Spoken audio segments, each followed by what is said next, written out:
হাওড়ার বেলগাছিয়ায় জলের পাইপলাইন বসাতে গিয়ে বিপত্তি, যেভাবে ধস নামে পরপর বাড়িতে ফাটল দেখা দেয়, তারই প্রতিবাদে হাওড়ায় সিপিএম নেতা বিকাশ রঞ্জন ভট্টাচার্যের নেতৃত্বে বস্তি উন্নয়ন সংগঠনের মিছিল হলো আজ।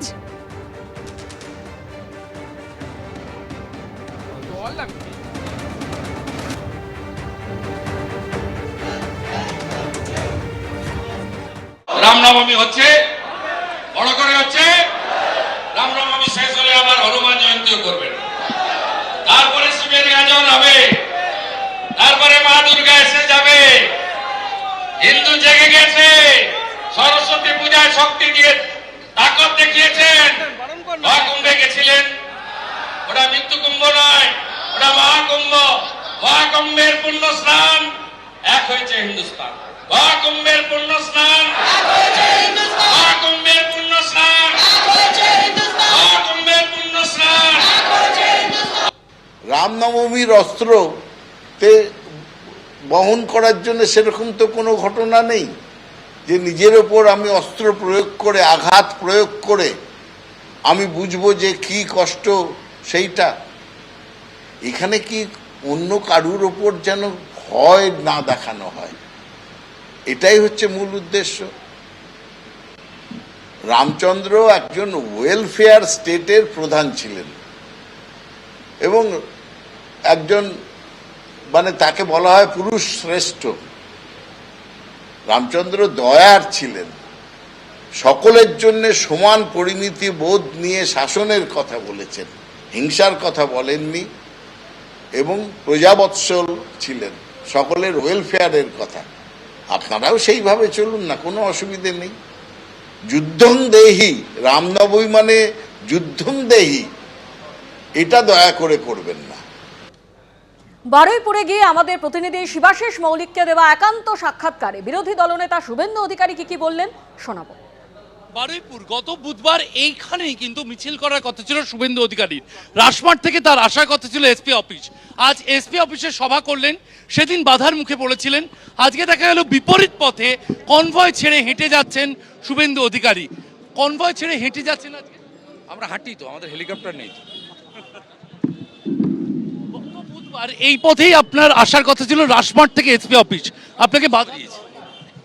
ওটা পুলিশ করিয়েছে, পলাশ ঢালি করিয়েছে ভাইপোর নির্দেশ। ওরা তো ভীতু, তৃণমূল মানে ভীতু। আজকে হাইকোর্টের অর্ডার হয়েছে, পুলিশ বলেছে ভাই করোনা, আমি বিপদে পড়বো, ওরা আসেন। আজ বিপরীত পথে আপনি হাঁটছেন, গত বুধবার যে পথে আপনার আসার কথা ছিল। ও যে ভাষায় উত্তর চায় সে ভাষায়, যে ভাষায় প্রশ্ন করে সে ভাষায় উত্তর দিতে হয়, সেই কাজটা করি আমি। মমতা ব্যানার্জি আমাকে হারাতে গেছিল, আমি ওনাকে হারিয়েছি। আবার চ্যালেঞ্জ করেছি ভবানীপুরে হারাবো।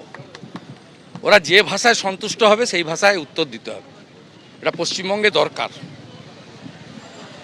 আজকে আপনি বললেন যাদের যাদের জেলে দেখতে চান তাদের জেলেই দেখতে পাবেন, পরিবেশ তৈরি কত।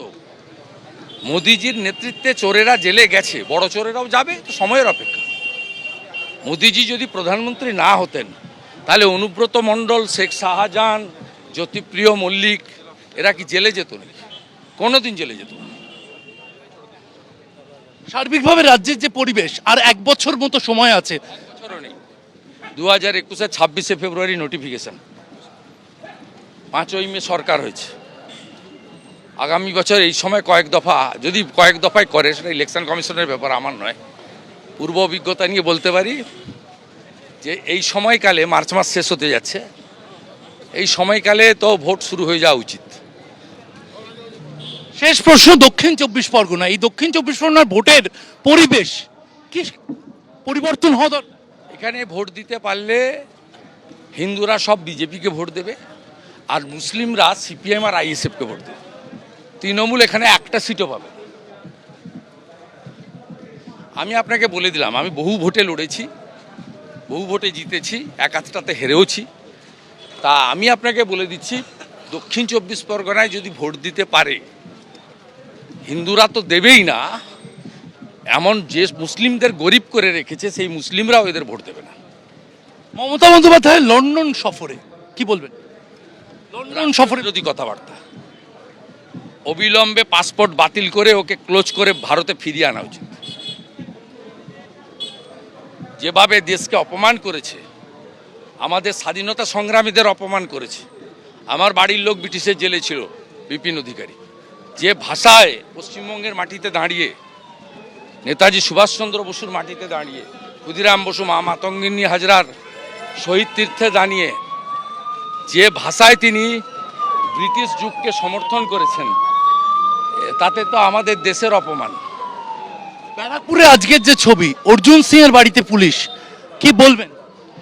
ফেরত আসার পরই আবার না না, এ তো 1 বছর ধরে ওকে করছে, অনেক মামলা দিয়েছে ইতিমধ্যে। সব মামলা হাইকোর্ট, সুপ্রিম কোর্টে প্রোটেকশন পেয়েছে। আমি এইখান থেকে বেরিয়ে ওনার বাড়ি যাচ্ছি।